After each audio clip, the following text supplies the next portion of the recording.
Now we'll move on to look at the vessels and nerves of the region. We'll go from the knee, where we saw them last, to just below the ankle. We'll start with the veins. Here's the leg with the skin removed. To expose the two major superficial veins, two strips of subcutaneous fat have also been removed. Here's the short saphenous vein on the back,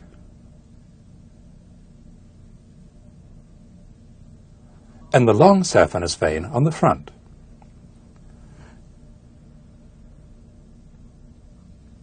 The long saphenous vein passes over the medial malleolus, which is here, and runs up the medial side of the leg. We've seen its more proximal course in the previous sections of this tape. The short saphenous vein runs up between the calcaneal tendon and the lateral malleolus. It goes up the back of the leg and passes through the deep fascia near the knee to join the popliteal vein. To see some of the superficial veins in more detail, we'll remove the subcutaneous fat from the back of the leg. The short saphenous vein, like the long saphenous vein, is joined by a number of superficial branches. The saphenous veins are also joined by several perforating veins like this one, which bring blood from the muscle compartments that lie deep to the investing deep fascia. In the last section, we saw the principal deep vein of the leg, the popliteal vein. Here it is again. With the tibial nerve behind it and the popliteal artery in front of it, it disappears between the two heads of gastrocnemius. In this section, with the tibial nerve behind it and the popliteal artery in front of it, it disappears between the two heads of gastrocnemius.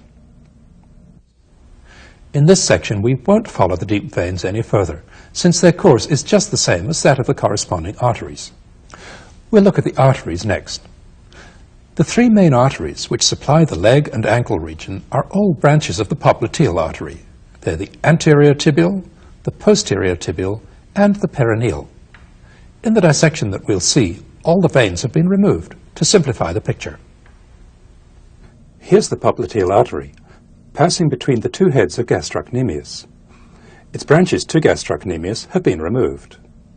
To follow the popliteal artery, we'll remove gastrocnemius. The popliteal artery runs down the back of the popliteus muscle, then passes through the fibrous arch in the origin of soleus. We'll remove soleus. At the lower border of the popliteus muscle, the popliteal artery gives off this major branch, the anterior tibial artery, which runs forwards. We'll follow it in a minute. The popliteal artery then ends by dividing into the peroneal artery and the posterior tibial artery. We'll follow the posterior tibial artery first. It runs down the back of the leg, just behind the deep posterior muscles. It's covered by the increasingly thick transverse intermuscular septum, which we'll remove. As it passes toward the medial side of the ankle, the posterior tibial artery lies just behind tibialis posterior. At the ankle, the artery passes through a tunnel beneath the flexor retinaculum, part of which has been removed here.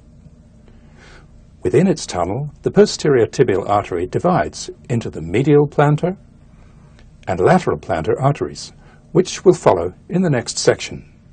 Next, we'll look at the peroneal artery.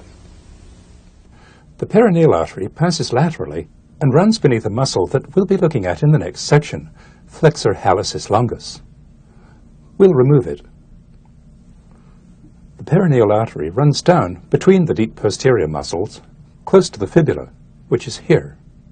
It gives off numerous branches to the surrounding muscles and ends behind the lateral malleolus. Lastly, we'll look at the anterior tibial artery. Here's where we saw the anterior tibial artery last, arising from the popliteal artery. It immediately passes forward through a gap in the interosseous membrane. We'll go round to the front to follow it. Here it is emerging. The anterior tibial artery runs down the leg on the interosseous membrane, just lateral to tibialis anterior. The long toe extensors, which have been removed in this dissection, lie lateral to the artery.